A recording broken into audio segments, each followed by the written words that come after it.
এই যে গণ অভ্যুত্থান হয়েছে, এই গণ অভ্যুত্থানে আমরা যারা এই রুমের ভিতরে আছি, আমরা সবাই যে যার জায়গা থেকে ভূমিকা রেখেছি।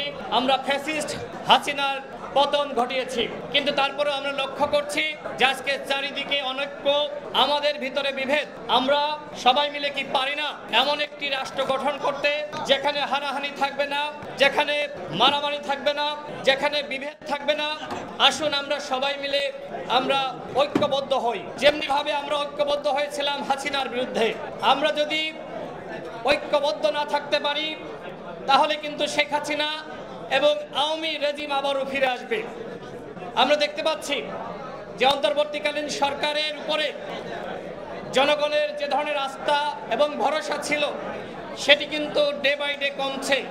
এর কারণ হলো যেই সরকার জনগণের মধ্যে, রাজনৈতিক দলগুলোর মধ্যে ঐক্য ধরে রাখতে পারেনি। বিশেষ করে নির্বাচন নিয়ে একটি অনিশ্চয়তা তৈরি হয়েছে। নির্বাচন কবে হবে, আদৌ নির্বাচন হবে কিনা, সেটি আসলে এই মুহূর্তে আমরা কেউই বুঝতে পারছি না। সরকারকে বলবো যে অনতিবিলম্বে আপনারা একটি রোডম্যাপ প্রকাশ করুন। বাংলাদেশের মানুষ চাই গণহত্যার বিচার। আমরা গণ অধিকার পরিষদের পক্ষ থেকে বলেছি, আমরা চাই গণহত্যার বিচার, রাষ্ট্র সংস্কার এবং সরকারের রোডম্যাপ। গণ অধিকার পরিষদ এই তিনটি দাবি করেছে, কিন্তু সরকার এখনো পর্যন্ত রাষ্ট্র সংস্কার নাকি শুরুই করতে পারেনি। সরকার এখনো পর্যন্ত গণহত্যার বিচারে কি ধরনের পদক্ষেপ গ্রহণ করেছে আমরা কেউ জানি না।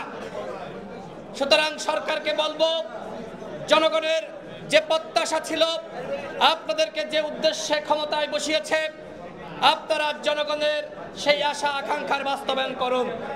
পবিত্র মাহে রমজানে এখানে সকল রাজনৈতিক দলের নেতৃবৃন্দ আছেন, সবার প্রতি উদাত্ত আহ্বান রাখছি, আসুন যেমনি ভাবে আমরা হাসিনার বিরুদ্ধে একতাবদ্ধ ছিলাম, আসুন আমরা সেইভাবে একতাবদ্ধ থেকে নতুন বাংলাদেশ গঠন করি। সকলে ভালো থাকবেন। আল্লাহ হাফেজ। আসসালামু আলাইকুম।